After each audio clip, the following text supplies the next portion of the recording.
So I want to do a quick little video on left-hand muting. So muting with this hand, this one. So there's fundamentally two different ways to do this. What you're trying to do is make the sound of a chord and then make the sound stop. So if you think about it, if your fingers were to be holding down all of the strings and you're trying to use this hand to make them go quiet, then it's a simpler ask. So see the way that rang out and then it went quiet. So the chord is making sound and then it's muting. So that's what we're trying to do. And the way you would do that with a chord that's holding down all four strings is pretty easy. Your fingers are already on the strings. So all you're going to do is go from holding down the strings, holding them down, to then releasing the pressure. So you just stop pressing down, and now you're no longer holding the strings down. It'll make a sound like this. A muted sound. Right? So we want to go from it being pressed down and it making a chord sound to it being quiet, muted. So when you do one after the other, you get this. So chord and then mute. And that's how you would mute a bar chord. So this applies to ones where you're holding down every string. Now it gets a little more complicated if you're not holding down every string. So if you have open strings, like something like a C chord, these three strings are all open.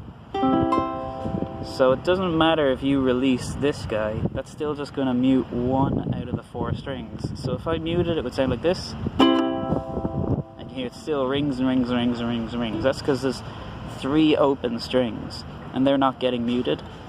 So I have to do something else in that situation. So this would be muting open chords. And the way you would do that is you would use any available finger to basically just lay it across the strings gently. So not pressing down, but just very gently touching the strings. No pushing down, no making of notes. So you shouldn't be getting any sound. It should just be very gently touching the strings, and that should make it sound like this. So no matter what's happening behind that, doesn't matter, because this is in front. So I could be going, I could be moving all around the place, but that should be all the sound I should be making, because I'm using my baby finger to mute all of the strings.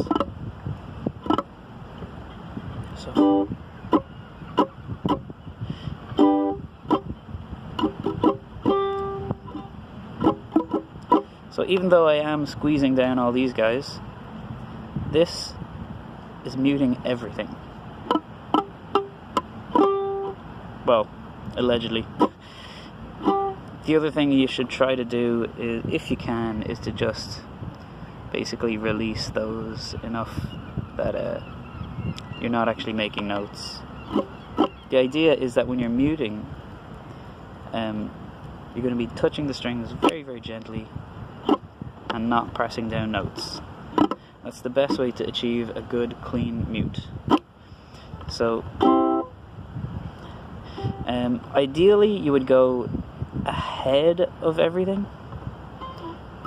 because this way you're definitely gonna get all the notes. You're not gonna, like if you used, say, this finger on a C, you would still get this guy making sound. And that's because this happens before this. Alright? This here happens before this. So,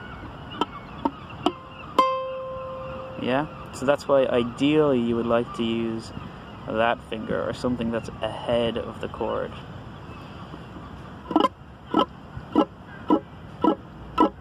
Okay? That's more a theory thing than practice for now, but if you can get your head around it, that's great. It'll help you make sense of muting. Now, to be perfectly honest, if I was playing a C, I would actually use this guy, and I would just release this. So go from holding the note down to just release. And then that guy as well, and suddenly I have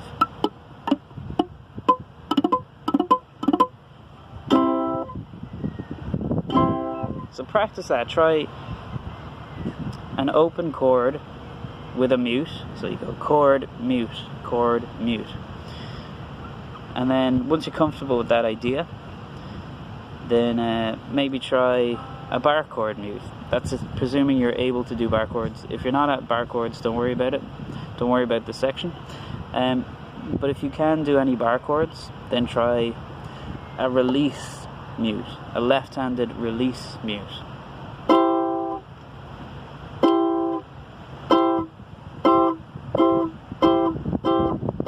And what I'm doing there is I'm pressing the chord down, hitting the strings, and then releasing my pressure here. So it goes from holding down to the release. Holding down, release. So hold, release, hold, release, hold, release. And the more comfortable you get with that, you can start to work it into patterns, and it can become rhythmic. So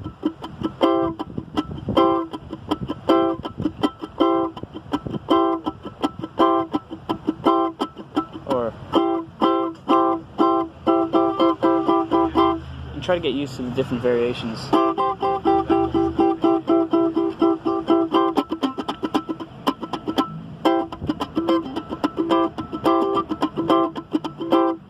Just mess around with it. So that's a quick rundown on ways to mute with your left hand. I hope you enjoyed. Talk to you later, guys.